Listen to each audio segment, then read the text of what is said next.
Hello and welcome to this week's edition of the SRC podcast. Joining me, Big M, the one and only Mr. Rob Rees. Good evening, my friend. How are you? Good evening, sir. We're all good. We're all good. This feels like it's been ages since we've had a bit of a deep dive. It does, it really does, and this is kind of an issue that we have with these international breaks. Mm. We don't want internationals. We want club rugby. Stick all the internationals in the summer. You don't need them during the season, do we? So last time we left off, we were coming into round 3 of the cup. So we've got a full round of cup action and just the one league game to cover. Nice and simple, not too many. So we'll start off in Pool A. Bridgend hosting Cardiff, and this was a good day for Bridgend.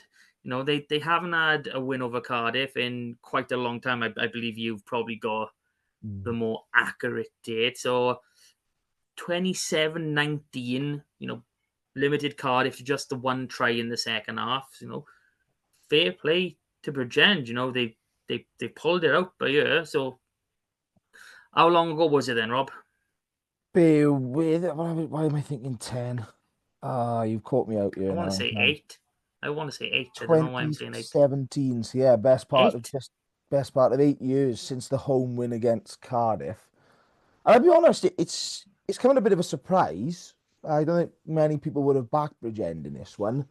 It's well and truly finished off Cardiff's cup campaign. That's it. They're out. Yeah. No, mathematically they're done. That could help them in terms of getting back on track with this league. But from a Bridgend perspective, this is a big win in probably, I won't say turning around their season, but probably giving them a chance at really swinging into a good run now. We pointed out that they've been missing that sort of win against a top four side and that big performance. And whilst this sort of come in a bit of a cup game that's probably not going to mean anything, in all honesty, are probably looking better in the cup, and Landover are looking best of all of the sides in that sort of pool. It's probably into a position where Bridgend now can gather a bit of momentum. They've got the confidence they can beat the top side, because depending on where we look now on the league, because that's probably where we have to go, as the dogs obviously agree that Bridgend are going to get going here. Um, they could very well be facing Cardiff again in that sort of their first round of some of the quarterfinals of the playoffs of the league. So it's an interesting one, this, and I think it's finally good to see Bridgend fronting up around the set piece and sort of taking advantage and picking apart this Cardiff side that have done a good job of balancing results, given their under 20s and senior call ups have sort of ravaged the side at times. I'll be honest. Yeah. Like in terms of Bridgend, their season's looked pretty good, since Christmas. Mm. They've had this is now their third win. Probably should have beaten Newport, lost by 3 points.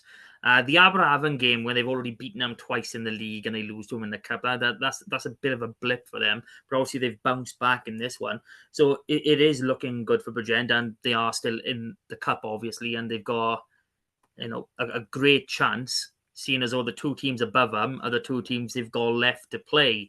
So they are in a pretty good position where the cup is concerned, certainly. On the Cardiff front, I don't think anyone would have said, Cardiff are going into the last cup game and it's going to be a dead rubber because they're already out. I don't think anyone would have really No. predicted that. So Yes. I don't know what to think with Cardiff, because I'm just gonna, not for you, not for any of you listeners, but I'm just gonna pull up some of the sides by year, and they're making insane amounts of changes. I'm talking 1, 2, 3, 4, 5, 6, 7, 8, 9 changes to the 15 new personnel, and then you've got 1, 2, 3, and another 4 that I believe have either come off the bench, or they look like they've all come off the bench, actually. So it's basically 13 changes in that starting 15, which is absolutely ridiculous. But on the same side, I know this is, I think it was Gwilym Bradley's first game back since injury in the season, so we're happy to have him back. But you had Mackenzie Martin in this Cardiff side. Now, I know one player doesn't make a team, but when you've got a Welsh international coming into your club rugby side, realistically, you've got to be doing better. Surely him Yeah. on his own should have given you a hell of a lot of front football. So, Well, that's just it. You look at the relative strength of this Cardiff side. Yes, they made a lot of changes. Their back line is, I'll be honest, looking pretty weak in terms of depth, and the bench is pretty ravaged. But their pack is still very much a similar pack to what we've seen all season. Yes, Bradley come back, but again, that's not a bad change. That's a top quality player who might just lack a bit of match fitness, but you'd expect him to whack out a really solid 40 minutes at minimum. As you say, then Martin, back in the side again. It's good to see he wants to play in these sort of games, but I sort of don't really know where Cardiff feel they want to sit with these sort of fixtures. Was it four points from 3 games now in the cup? And whilst they've rotated, I don't know if it feels like they're developing all that much. I'd like to see a few more combinations stick in and certain players having a bit more of a consistent selection around the match day squad. 'Cause you can't change 13 of 23 players and then expect to be consistent in both performance and results. Um, so yeah, I think Cardiff have had a weird one ever since that first under 20s break. I don't know if Dan Fish and the team have quite got it right down there. They've got a lot of good young talent coming through, and you can see what they've done the last couple of seasons. And Cardiff have probably been one of the better developing teams in terms of giving everyone game time and balancing senior players coming back in for rugby. But it just doesn't feel like they've got that this season, and that's probably indicative of Cardiff Rugby having a small budget and a small threadbare squad that relies on, I call them the fringe players, either young players or like your Jason Harries who sort of plays across the two teams, that sort of player. They're not bad players, but they're bouncing around so much that there's just no consistency, and that's what's hurting Cardiff, and that's why I think it's still such a surprise that they're still, I won't say top 4 because of the gaps are a bit bigger out of that, but still basically within a couple of points of leading the SRC. yeah, they are. They are in a good place in the league. Only 2 points off the top. I know the top 3 really are so close. So we might come on to a bit of league action in a bit. So the other game in Pool A was a sort of top of the table clash. Nice and early on into this cup competition. So Llandovery heading up to RGC, and I want to get this right. I believe that this is where RGC really give Llandovery a good showing at the beginning of the season. Mm. They they Yeah, they, they did the champions on their own patch. Obviously, only second weekend. I've got it up now, so happy days. So, ooh, this must have hurt. For anyone who doesn't already know, I'm guessing everyone who listens will know this result, but 28-61 to Llandovery. If that's not a statement, I don't know what is.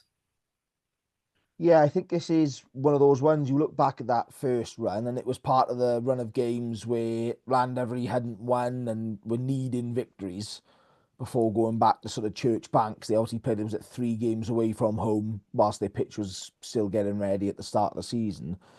But we've sort of come full circle, and I mentioned it, I think, on the last pod, and said RGC are the sort of side that just they play good rugby, but with ball in hand. They don't play good overall rugby. And I think that's what's caught them out here. Again, we've got another 80 plus point game that involves RGC. I think that's half a dozen for the season, and they've all been at Colwyn Bay. So that gives an idea of how many points people are scoring, and it's not always against them. I mean, they scored 60 against Pontypool, I think it was they brought the 60 up.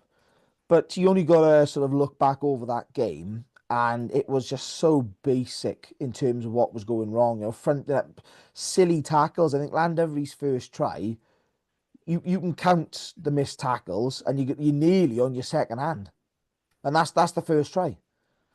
As good as the rugby was, and Llandovery just started turning into a sevens team towards the end because they were having an absolute field day. The basic, RGCA was so disappointed that the ruck structure, the pillars are missing.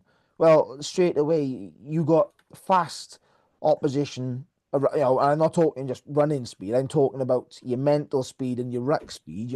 International rugby wants to play at, sub 3 second rucks. But if you haven't got pillars in club rugby, you're allowing teams to do exactly that because it's just a pick and go. But it's not a Yeah, pick and go into a defensive player. It's into space, and all of a sudden, the fullbacks having to make far more, tackles and get far more involved in the game than he wants to on the defensive side. I think as a result, this has got very ugly very quickly, and I think RGC just crumbled. It was one of those, once the 30, 40 points were up, that was it. It was like going back to school rugby where everyone goes towards the ball and no one really knows what's happening. You're just going out there and literally just throwing it around. I think towards the end you could see Llandovery were doing that as well, and I think RGC got a bit of a late points, to boost that score up a little bit, but I'll be honest, the 20 odd points that they did score probably flatters themselves. The scoreboard could have been a lot wider.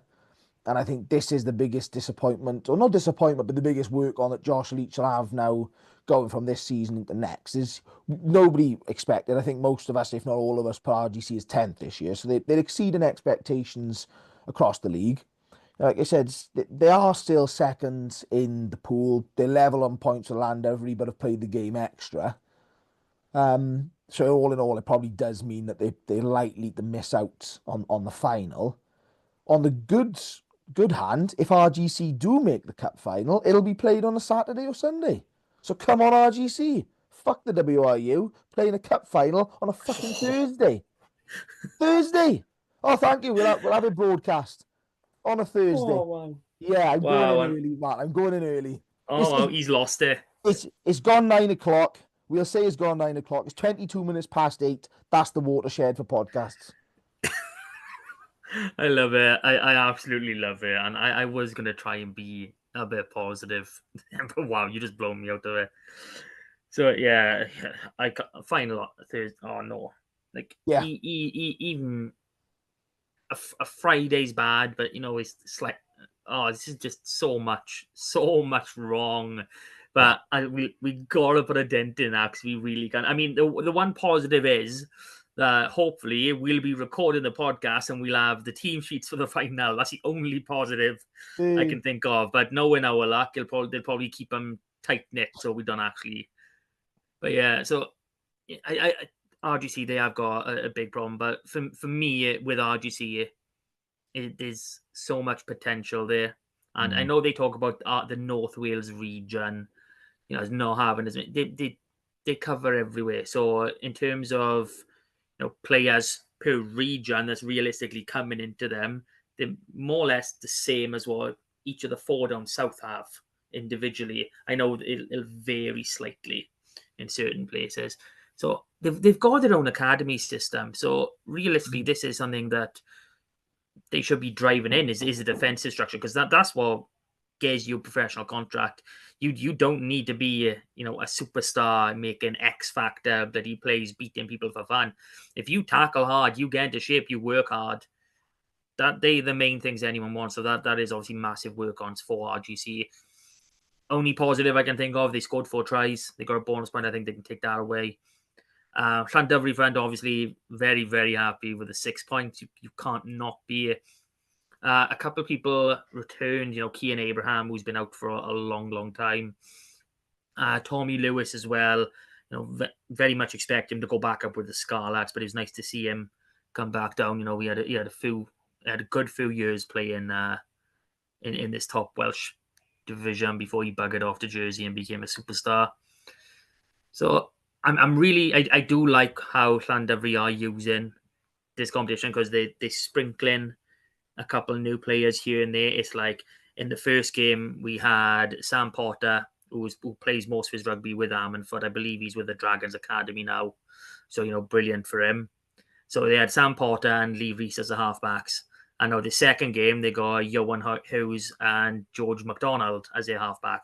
So they got one experienced halfback, one less experienced halfback. So I do like that. First game, Lee Reese hasn't started at 9 for Llandovery this season, by the way. So, that kind of tells you how instrumental this guy is to the Drovers as well. So, that's 11 wins on the bounce. Tian Sparrow got his first start. Big things expected of this kid. First year senior rugby, got a try. It's nice. And it's just all around positive. And if you score 61 points and you can't be positive, then there's an issue. But thankfully, I can be. Like you already touched on, the top of the cup now, 11 points, tied with RGC. They've got the game in hand. I don't think anyone's really seeing anyone other than Llandovery as winning this group, but still plenty of options. 4 teams still very much in there. And the way teams are being selected obviously differs massively from the league, so we don't quite know what's going to happen in front of us. And as we've already seen, there's been plenty of shocks. Yeah, I think this game was really good in terms of the squad selection. You say you got Llandovery show exactly what this is all about. Somebody coming back from injury, Tommy Lewis, Cian Abraham, long layoffs, get them playing. One is more of a Llandovery player, the other is a Scarlets dropping down. George McDonald at 10 had a really good game, and this is the sort of game you want him in. Fast, open, lots of points. Yeah. He's such a sharp, open player, and when he's looking at it, is you only got to turn around and say, put him in there. As you said, when you're resting Lee Reese for the first time, put someone in there, give him confidence.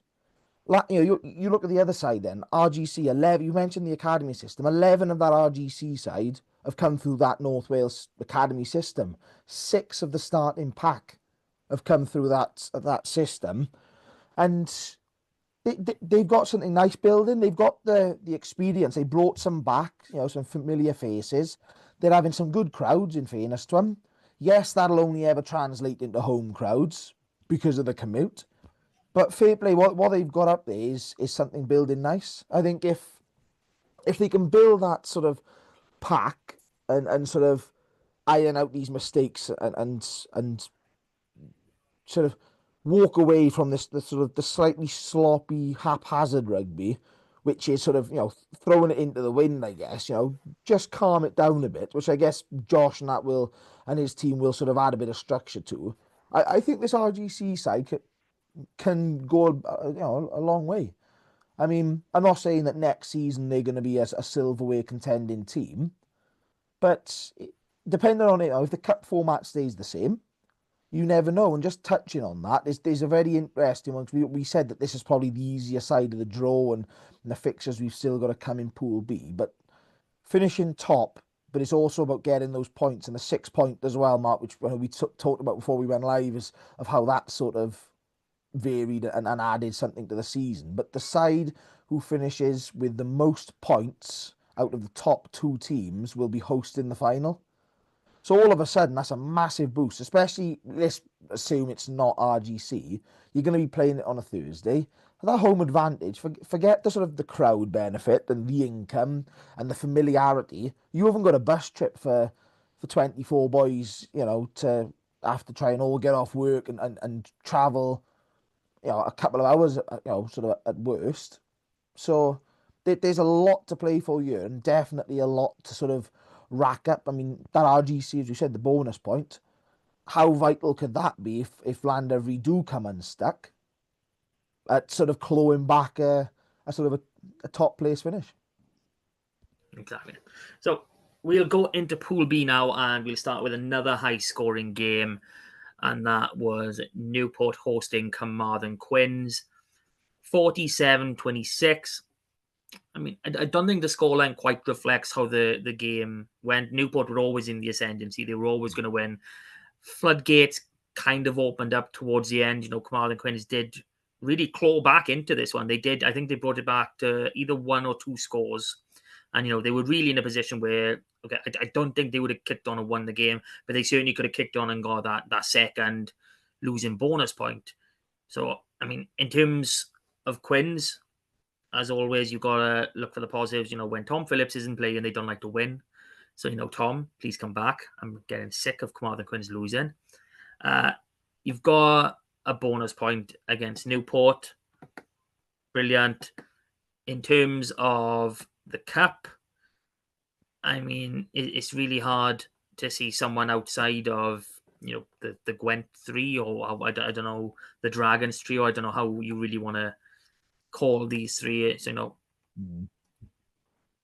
Carmarthen Quins are out essentially. Yeah. So I think Quinn started on a bit of a back foot. The 6 point loss to Ebervale in their opening game. As you said, this one was 19-12 at one stage. I think it was 26-12 by half time. But this wasn't a runaway train Newport performance. And I think Carmarthen have just lost that bit of a bite and a bit of an edge recently. I don't know whether it's squad fitness or whether losing. I think they're losing a couple of key names. I mean, Yori Badham's been out for a little while and probably won't be seen for quite some time, if until next season, judging on the sort of injury he's got.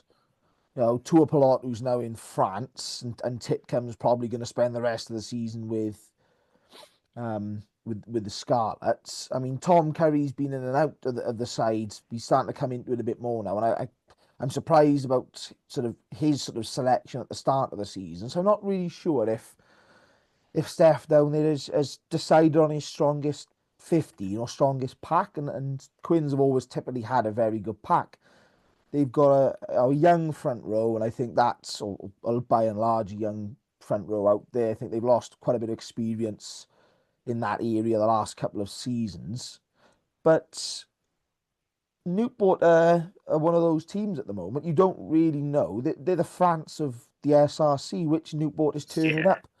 You're either having a bit of a juggernaut turns up, and here we go. Newport are piling the tries in. Hewitt had another hat trick the other week, and he's got 4 tries in 2 games. And all of a sudden he's stepping back up to his sort of senior rugby. You thinking this is the Newport side we was expecting to see more of, I guess, across the season. But they're having just those little blips again that make you feel that they're not quite performing. But yeah, I think Newport would have been happy with the end result rather than the full performance. And as I said, more, especially in this pool where you've got Ebervale, Pontypool and Newport all within a couple of points of each other, and with some of those still to play each other, it's very much a case of those extra bonus points could go a long way, not just in getting the final at your ground, but in this pool, getting you into the final. Yeah, 100%. No, I'm going back over Quinn's team sheet now, and this patch, these cup games, the game against Swansea, sandwiched in between, they've been using, who is in now, Ali Thomas, Charlie Titcombe, more or less constant, and they've come into these games. Is it Ocean Jones, I believe, I think he played the first game at 10 at the start of the season as well, and then Ellis Payne. And Ellis Payne is, he's a really good young player, but he's come from Newcastle Emlyn, where he's been playing all his rugby at fullback. I mean, I think there's a question whether he's a 10 or 15 to be had for there going forward, but he's coming up a level and into a position where he's not got any sort of form to come into. Whereas when I talked with Llandovery just now about Sam Potter's playing 10 for Ammanford. They've been absolutely brilliant. He's come into this side and he's playing 10. So, it's not a totally seamless transition, but a transition that's made easier. I don't think that is quite the case here. And then you look at your halfbacks. You had Rodri Lewis is for Payne's first appearance, then Archie Hughes, and now back to Lewis. So bit of bouncing around, you always want some consistency in there. So I'm not pointing to that one player as the sole purpose, as the sole reason they're losing. They're not. It's 100% not. This kid could be amazing. You never know how they're going to turn out. But when you're looking at a losing side that's literally lost every single game since the 22nd of November was the last win. You've got to look at all the small details. What's going wrong? It is a consistency of selection, is a game plan. I mean, I know Tommy Lewis turned out for Drovers. He was with Quins the week before. Things like that don't always help out. But, obviously you've got to work with your region as such. I mean, I'm all for working with the region to bring players in, but I'm talking about bringing players in for chunks of a time. One game and done. I don't agree with one and done's. I don't like them. Do you know what? I think that's the one thing Quins have struggled with is their allocation is good, and they had another 5 players in that Newport game from the Scarlets, the halfbacks, both of those being included in that. But as you say, it's very in and out with who they get and when. And you can't build any consistency with that. I think Quins' season started to fall away when Lewis Morgan got injured at the start of the season. He scored like 8 tries in something like 6 or 7 games, was the leading top try scorer, and then didn't feature for something like 3 months.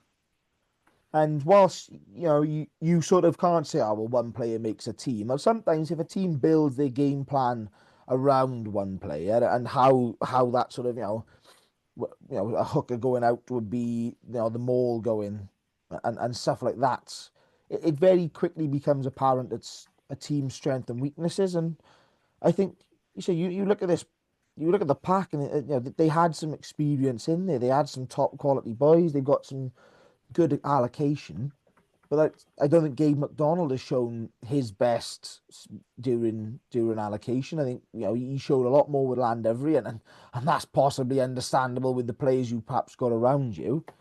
But he's been in and out of that midfield sort of duo all sort of season, and you just get that sort of feeling that Quins need a bit of balance. We've mentioned it around other teams and sort of picking them in key areas. Quins have probably turning week to week players over more than just about anybody. And it'd be interesting to see the end of season figures around total players used. I think they'll be high up on that list, but also the turnover week to week is probably going to be quite high up as well, because that's an important factor. You could use 30, you're not going to use 30 players in a season, but you could use 40 or you could use 60. But if that 40 are changing 23 one week and you changed 17 players to the next, all of a sudden you got no balance. And as you say, it's a bit of a where do you go now as Quins? The cup is done. You probably look at building a bit of momentum and trying to find those partnerships and find your best 15, because they are very likely to be dragged into that bottom 4 playoff, the sort of your prelims, I guess, in the league to put them into the quarterfinals, and you need to be in the best shape because a side like Quins won't want to lose. They'll want to go into that quarterfinals and take on whoever it is they're going to be facing. Yeah, I mean, absolute best case scenario for Quins in terms of the player availability is that they get Charlie Titcombe back for the final 4 league games, but that's pending another player's return from a pretty lengthy injury. So there's too many variables there. They need to. It's easy enough saying this from the outside in, and this is all we ever really do. We are not there on a Tuesday and Thursday, taking training, watching training, and being there on every Saturday watching games. So it's easy to sit here and say these things. We don't know what's going on behind the scenes, but it does look as though they need to just go. This is our 15 for, I don't know. Let's say there is 4 league games left. This is our 15 for these 4 games. That's it.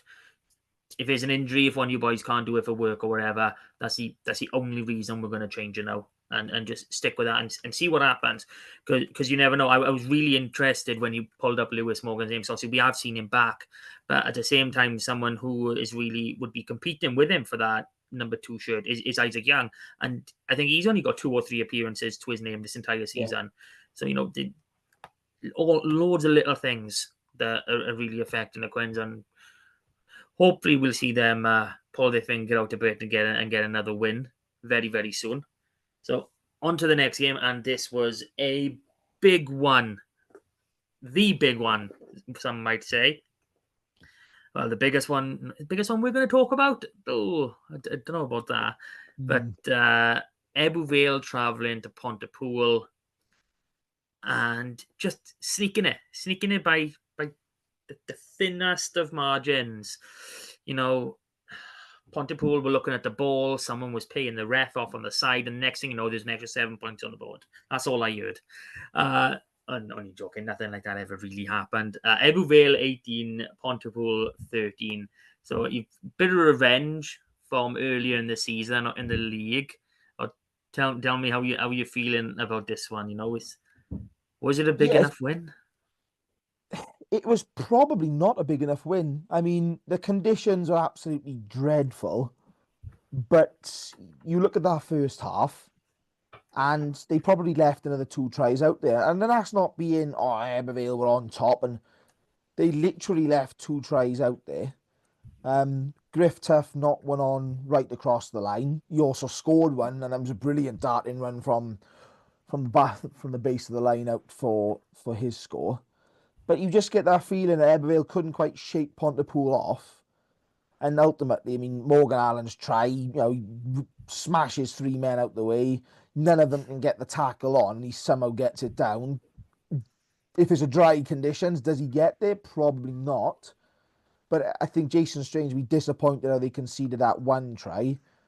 But it all sort of turned a little bit early in that second half. Cam Davis went off with a hamstring injury, which was a little bit worrying for Ebervale, given their centre options, with Ethan Phillips still out as well. But that sort of stage where I think was it 13-12 to Pontypool, I think it was, and you're sort of going, how are Ebervale in this situation where Pontypool last year won it in the last 10 minutes of the game, just before Christmas in that sort of game. Ebervale were just so poor, and so sloppy, and sort of Pontypool marshalled him out, and I won't say comfortably dealt with it, but relatively comfortably dealt with it. Evan Lloyd then misses a penalty. And I think the key thing here is that's not a nice pitch to kick off when it's churned up and you've had 75 minutes of rugby on it, right? So for him to go out there and nail another couple, you could just see that Ebervale defence was coming back out on top. I think at the moment, that's what's winning Ebervale games. I think they've gone away from that rolling maul, and people are trying to combat that. They've looked a lot better in midfield and the distribution, and Cam Davis has been an absolute revelation, and how the Dragons ever released him, I'll never know, because he's playing so well at the moment, and luckily his hamstring injury was sounding like he'd be back pretty much straight away. Obviously missed the Newport game last week, but this is probably a must-win for both sides. I sort of feel Pontypool now have to beat Newport, but it's not in their hands because Ebervale play Newport. Depending on the result of that game will determine on basically Pontypool's sort of fortune, but only a win will do for Pontypool to go through. But yeah, I think Ebervale that set them up nicely. Like you said, they had Quinn's 6-pointer.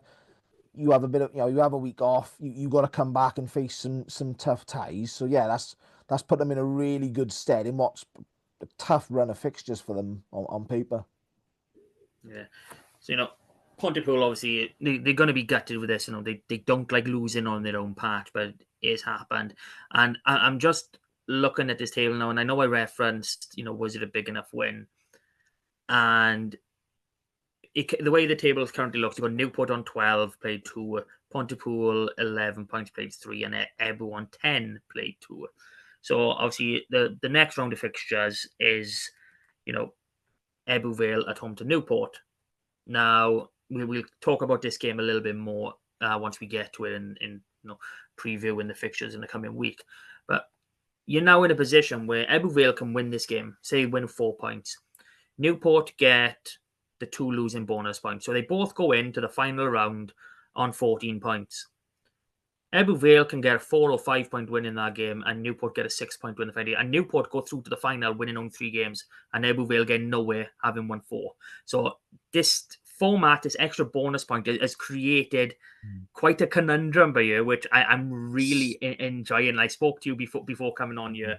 I was really skeptical about this, this extra bonus point going to attacking sides, but really is turned out to be a Yeah. really good addition, because you've got to put teams away, and if you don't put them away, then you're risking your spot both in the cup and in the league, and this is now what Ebbw find themselves in doing.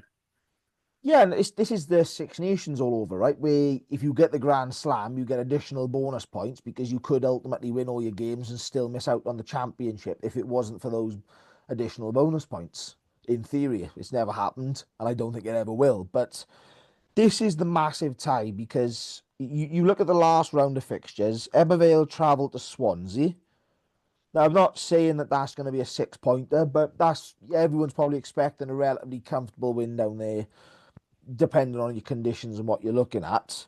Meanwhile, and I'm sure the game's at Rodney Parade, it's Newport versus Pontypool. And that is an absolute humdinger. So this is where, as you say, Newport have to chase these additional points here. Not because I don't think they got enough to not beat Pontypool, but you look at those fixtures and go, you probably, try and get something out of this game.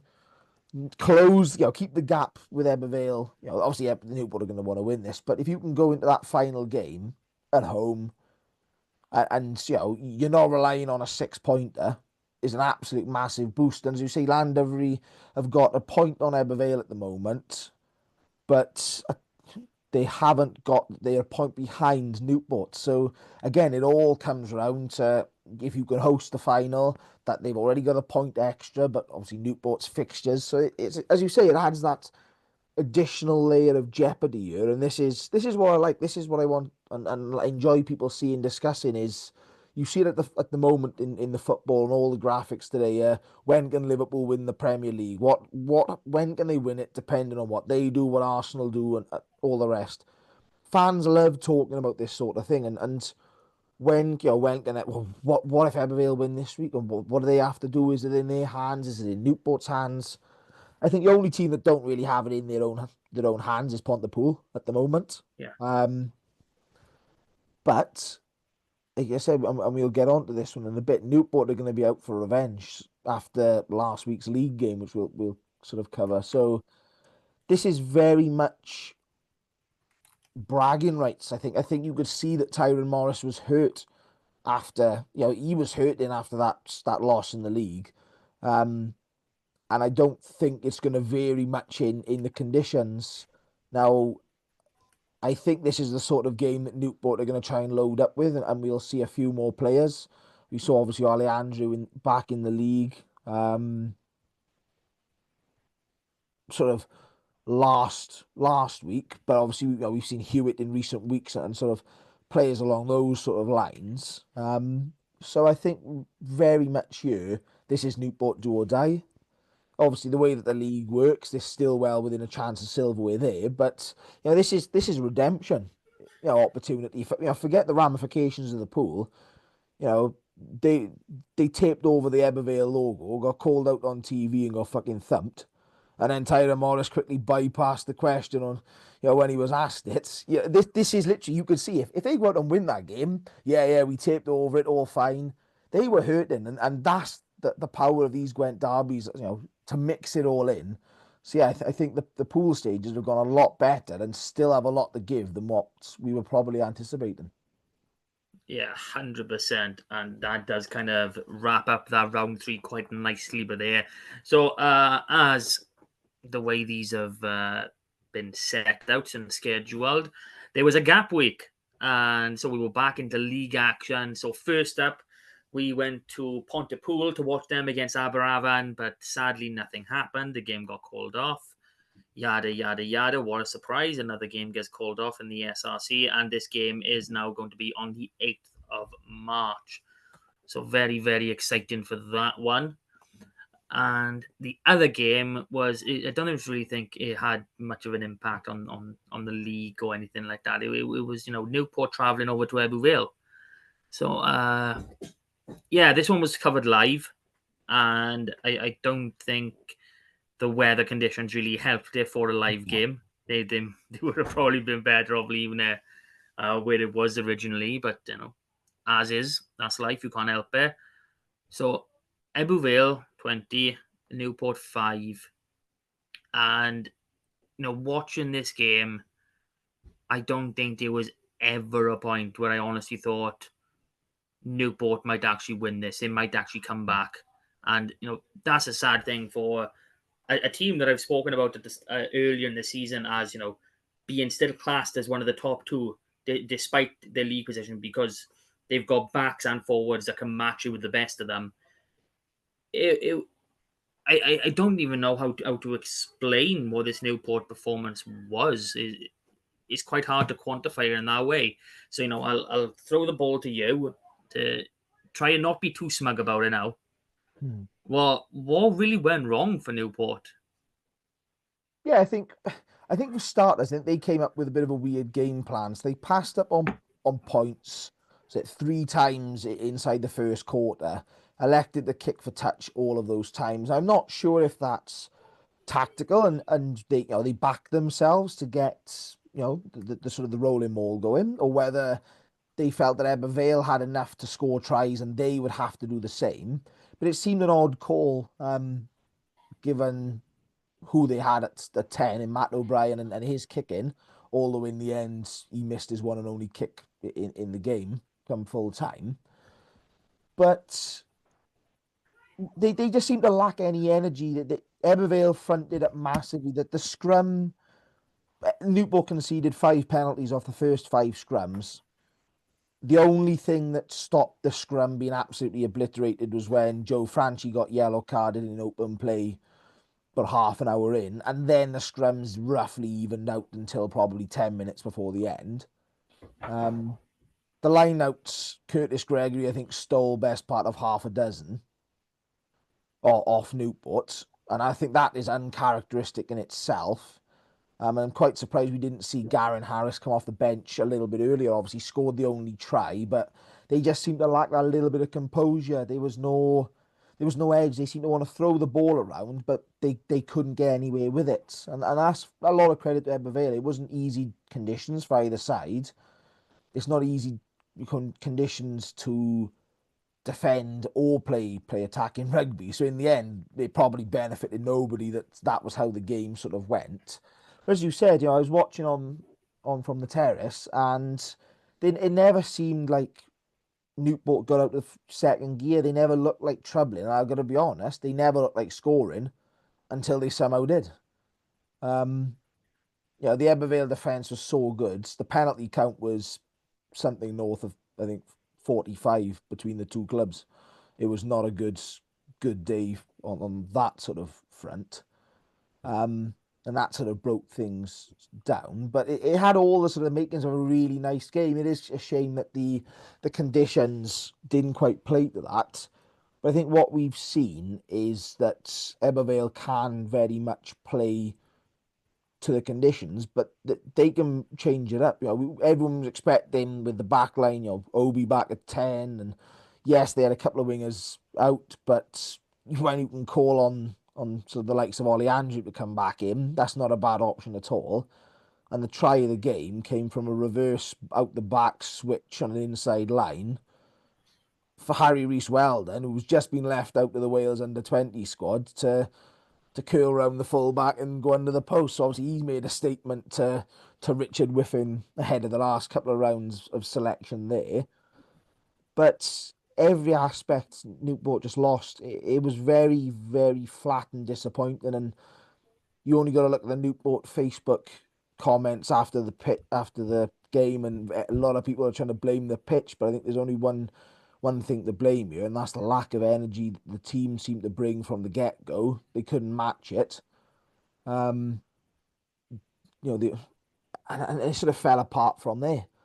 And that's why I said this is a bit of Yeah, redemption. This isn't just a loss. Oh, boys, we played well. This is a good Ebervale team. Beat us up there. We'll go again.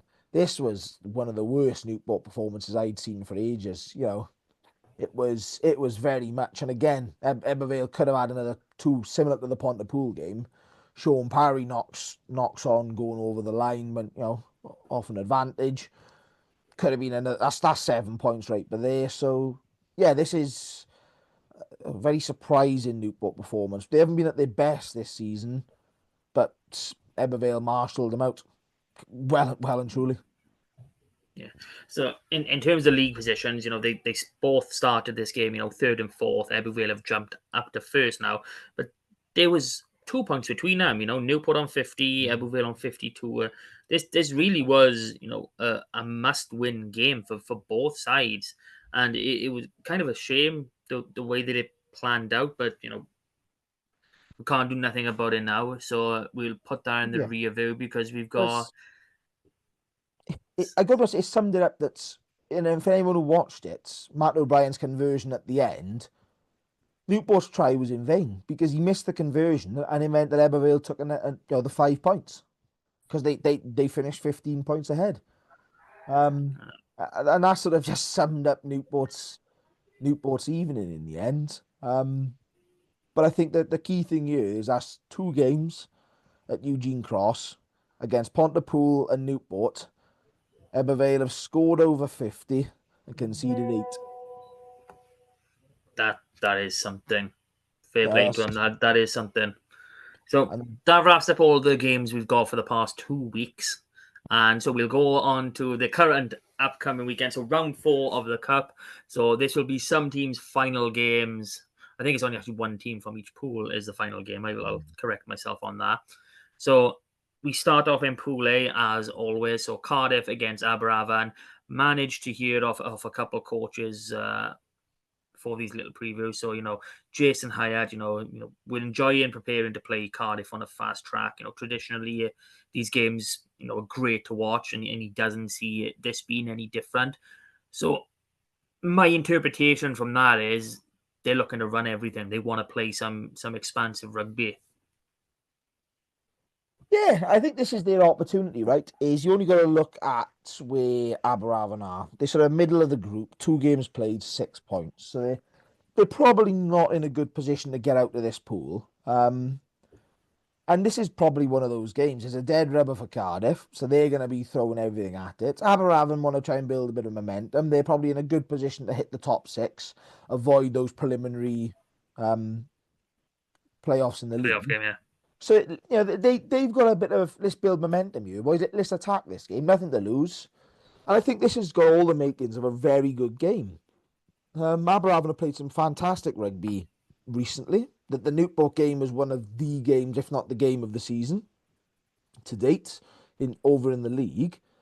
And this is a bit of a statement point now. I think can we mentioned about Bridgend having to beat one of the big four.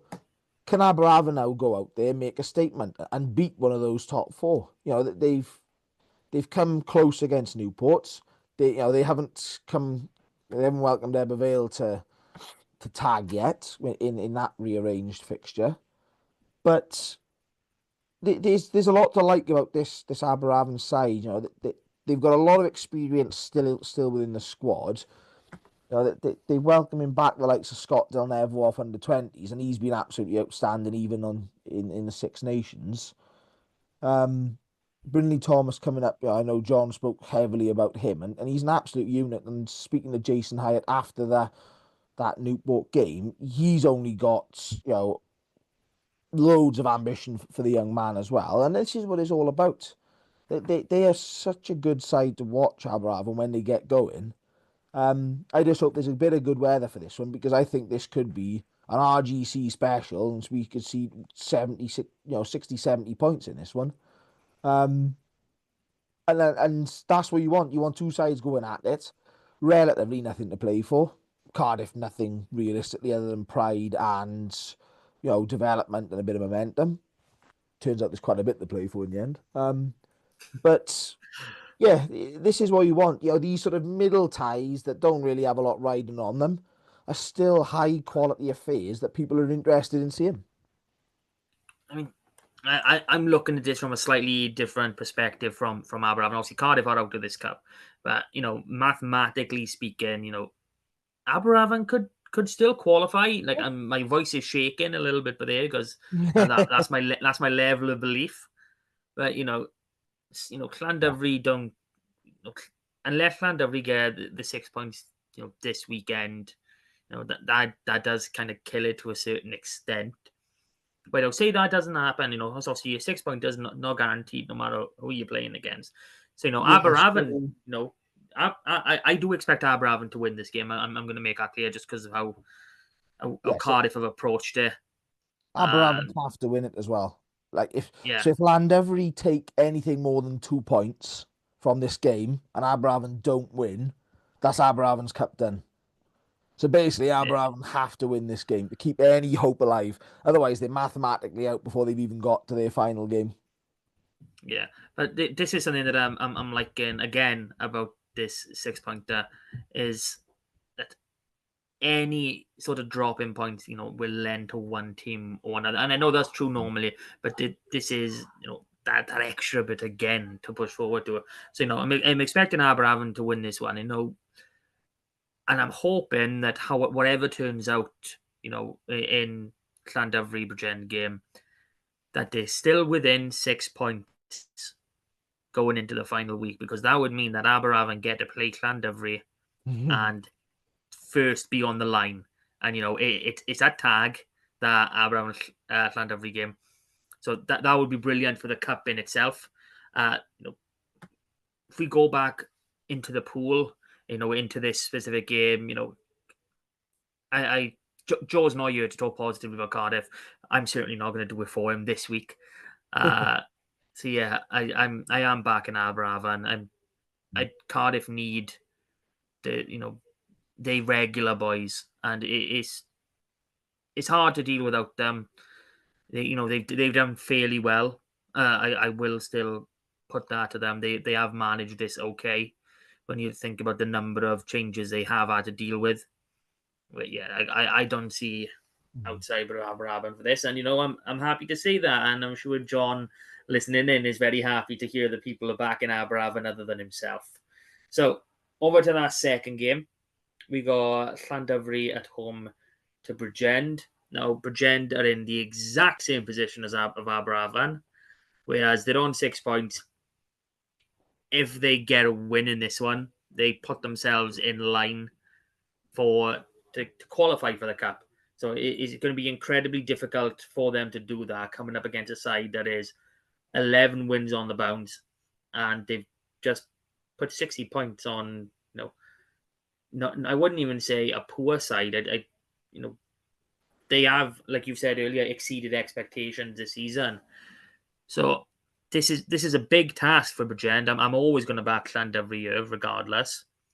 So try and big up Bridgend a bit for me. Go on.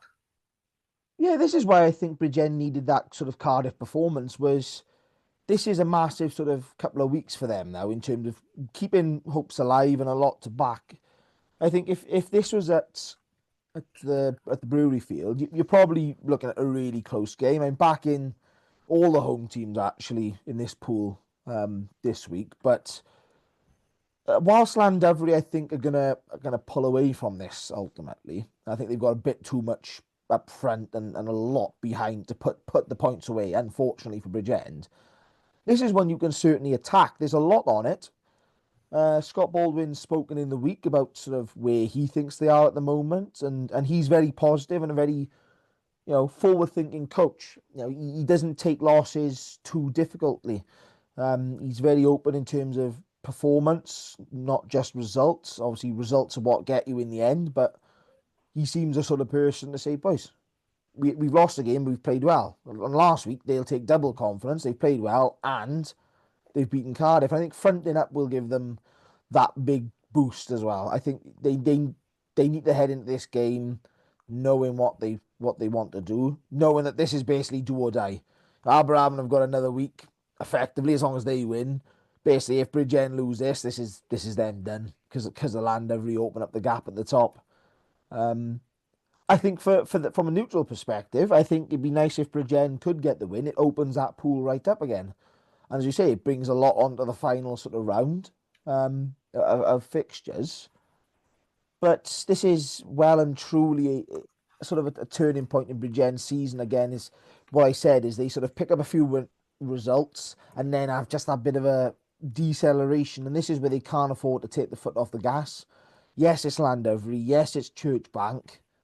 But you need to put in another big performance here. And I think that's what Scott will want from his players more than anything, is that performance to back the Cardiff result up.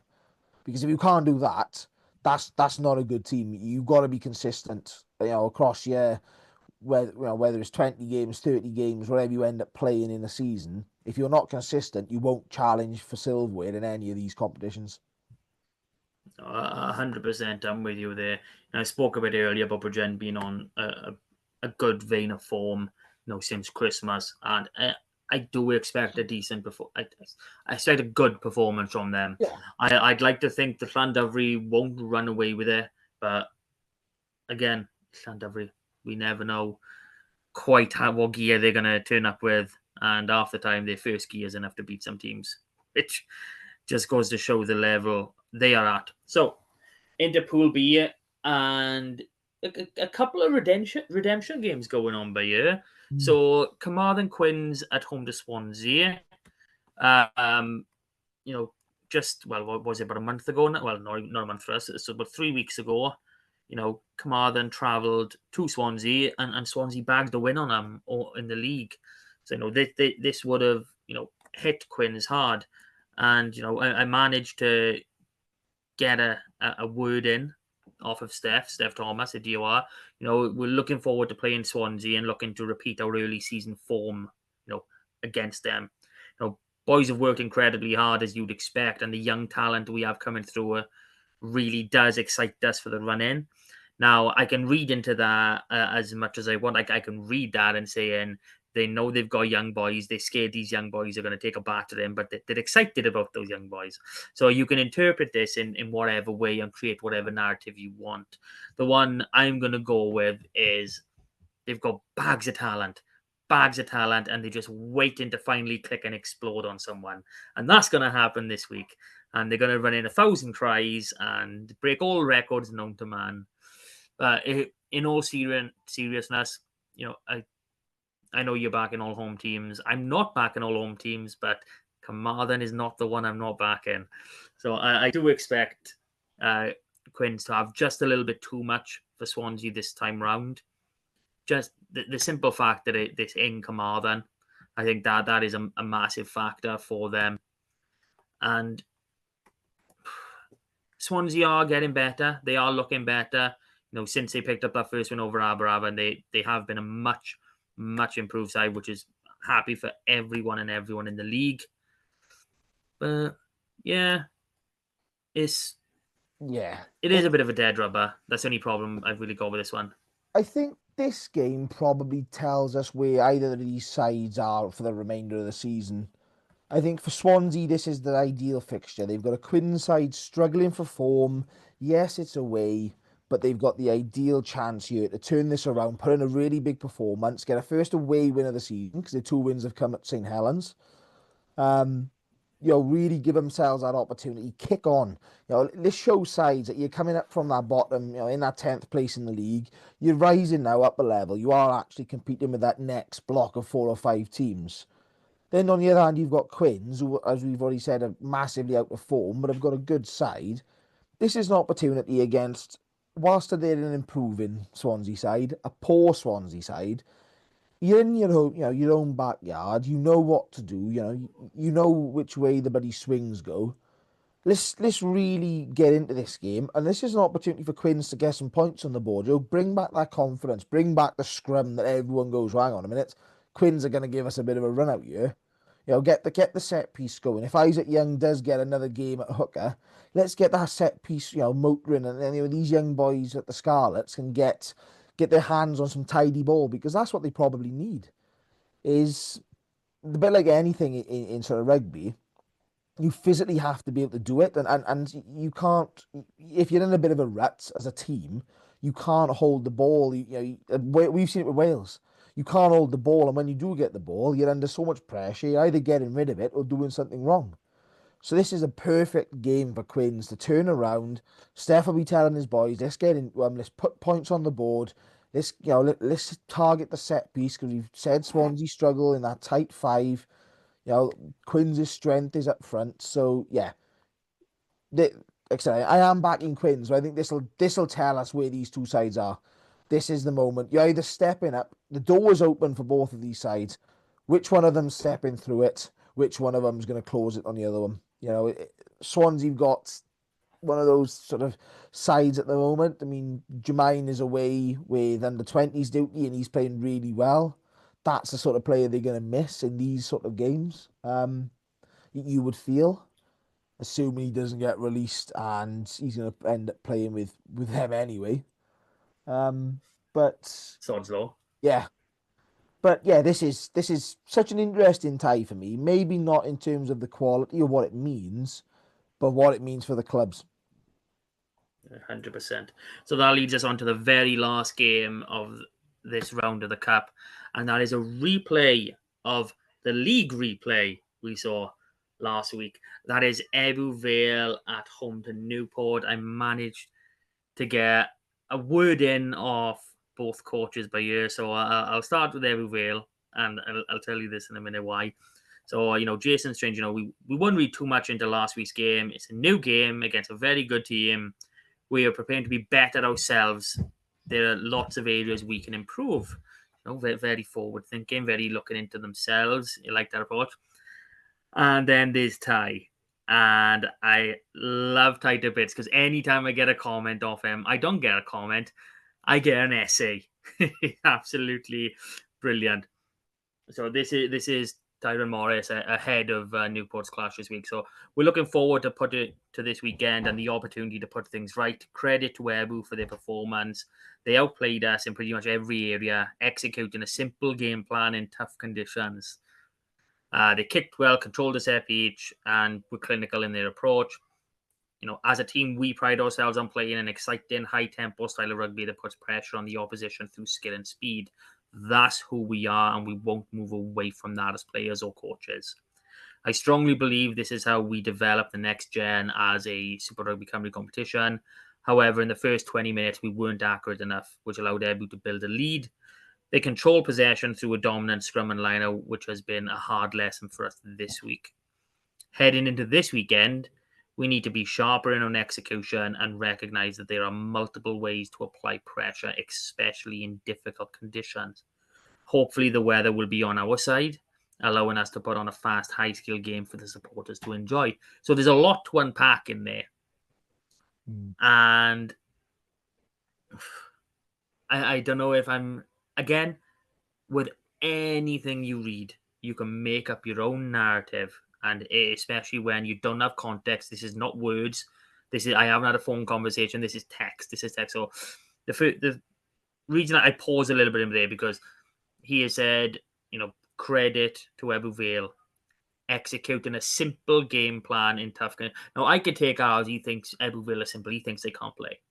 So obviously not true. And this is something that I just pointing out this week, just as a matter of fact, of what you read isn't always true. The headline is not it is. You make up your own narrative from what you read. I could read out to say, and they've picked a game plan and they have mastered it to execution. They've mastered it. They can't do any better. But I went the opposite way. I went negative. I went, they think they can't do better. So this is something that I find out how people approach things in Welsh rugby. They automatically go to the negative where you can go to the positive. You got to make up your mind for yourself on how things are going. And for this, I'm going to edge on the side of positivity because I'm going to believe that Newport are going to come away from this one with the win. For nothing more than to see the look on Rob's face right now. See, it's always fun when you call an Ebbw loss, but just in for this competition in general, it is really exciting knowing minimal number of games, minimal number of points, and this is a must win again for both sides if they want to get into this final. And, even more so for Ebbw because they are those 2 points behind. Even a 4-point loss, not a 4-point loss, even if they just lose 4-0 on the points table, they know it's out of their hands. That's the simple reality of what we're looking at here. But yeah, I expect a big performance from Newport after last week. I expected to bounce back. I expect a turnaround. And if I'm being honest, I'm not picking them just because you were Ebbw. I'm picking them because of we've seen what Newport sides can do. We've seen them have complete performances. And I think after last week, I think after what has been a very middling season for them, they need that and they're going to want to put it on somewhere. And this has got to be the time for them to do it. This would be perfect for them. So, Ebbw Vale, go. Yeah, I think the conditions are definitely going to play. I think a major part in this. I think it's interesting to see because what Ty's alluding to is they're going to stick to a game plan, and what that suggests is they're not going to move their game plan to suit conditions. I don't think it's as quite as black and white as how I've described it. Don't get me wrong, but the pitch isn't going to have recovered enough. So the pitch is heavy, the pitch was torn up. Even if we've had dry weather from now until the game, we've had mixed weather since the game. So the grounds team have done an absolute fabulous job of getting that game on and sort of the work that they were doing before the game, during the game, with the half time and sort of afterwards. I don't think we're going to see much of a change in conditions realistically. It wasn't raining, and for majority of the game, it was more about the slick ball off the floor and heavy underfoot. That's probably not going to lend itself to the wide game plan, and Ebervale are going to be doing this very, very smartly. And what's interesting is how they've done their front row across the season. They've probably put a lot of the time Luke Garrett and Adam Court on the bench as sort of their own version of Razzie Erasmus's bomb squad. Um, they've recently started splitting those up. So Adam Court started with, with was it Morgan Williams, and Adam Williams have all been featuring a bit more. You've got Morgan Davis has been back from injury around the Christmas time period. So they've started not trialing new combinations, but moving the props around quite a bit. And that's where it's interesting on how they managed the game last week, as they split Court and Garrett apart effectively. Um, it's going to be very interesting to see if Cam Davis is fit because we're probably on the sort of the borderline of when he was expected to come back and how Jason sort of plays around that. I think what we will see is a bit more of an open game, and Newport will be wanting to attack this. I think what I take from that statement is hurt. I think Ty and the Newport team physically have been hurt by that result and performance. It's on the telly. It's all for all to see. Yes, there wasn't many travelling fans up, but there was probably a dozen or so down in front of me, and they saw their team do bugger all. This is what it's all about, right? It's pride in these sort of games. It's like the football. If you have your major derby, Everton this season have come away from the Merseyside derby with more points than Liverpool, and they'll be shouting about that right up until the moment the Liverpool lift the Premier League trophy, and they won't care. And this is exactly the same. If you can get bragging rights over your nearest rival, it doesn't really matter about the longer term. It's the Six Nations of as long as we beat the English. Yeah, it's a lot more than that. But a lot of people hold that as the epitome of what it all means. Um, like I said, this is probably a must-win game for both sides in reality, but more so Ebervale. And I think that's why Jason's going out here with a game plan. They're not going to be worried about watching Landovery and seeing how many points they rack up to try and chase it on the other side. I don't think Chippy particularly cares about what other teams do. I think I've spoken to him quite a bit, and his prep is largely their own selves. They don't worry about the opposition structure and shape and stuff like that. They haven't got enough time, and they're not a professional outfit who spend 4 or 5 days together, film rooms. So it's very much a case that they will focus on their own game plan. There's probably a few tactical changes. Ryan Jenkins isn't far back from fitness either, which is going to be a boost. But then Lewis Young was my man of the match at the weekend, so he's fully going away and playing some top quality rugby. So yeah, there's probably a bit of a tactical game in terms of who you lay out in the 23 and how, I guess, from Ebervale's point at this stage. I think if you have good conditions, you probably start Adam and Morgan, as your first two props. Leave your sort of your bomb squad to come on and really take advantage. I think that's what that we've seen them do against Pontypool this sort of season. And then go from there. They're playing with three locks because they're playing with Jack Pope in the back row. And that's really worked well for them, especially at the line-out with the options they've got. And I'm very interested to see then on the counter of that, what Newport do with their pack, because other than possibly Harry Fry, it was probably a starting eight pack with who they've had available this year. And as Ty's openly said, they lost the scrum and they lost the line out, and that's Newport's bread and butter. You can't be losing those battles and expect to get a win against a side like Aberville. 100%. And that does wrap us up for this week. So predictions are all home wins except a debut. And that's from everybody involved, even the man I just spoke to himself. So there we go. I'm only joking about. If you've made it this far, thank you one for listening. Like, share, follow, subscribe.